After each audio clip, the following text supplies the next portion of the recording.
কাম করতে করতে ওরান হয়ে গেলাম গা, আব্বার কোনো খবরই নেই গিয়া। কোন শুনবেন আবু আব্বা? গেন্দা এই 2 লাখ আজকে তোর হবে? এই 2 লাখ আজকে বিয়া করবা চাস? তোর নাকি একটা বিয়া করাইছিন সেরি কালা। আব্বা, এটা তুমি একটা আলাপ করলা, আমি কালা শরীরে বিয়া করবো? হ্যাঁ, তুমি আমার আব্বা এই কাম করা হাইলা।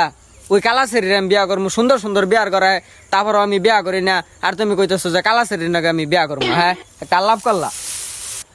গেন্দা জানি তো তুই বিয়া করতি না, কালা সেরি তুই বিয়া করতি না। না সেরি ভাই 10 লাখ টাকা দিব আর কারণ 5 দিব।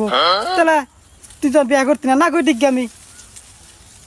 একটা আলাপ করলা আব্বা, তুমি না করে দিবা কে? অনুকা তোমার আনন্দ ভাই বাবার 10 লাখ টাকা দিব, বিয়া বান করে আলাই লন্ডন কই তাড়াতাড়ি রাখো। তুমি বিয়া বিয়া করতাম না কিরম আলাপ করো? কালা দেখে কি হইছে? কালা হইলো গলার মালা। বিয়া করবো মস্কা।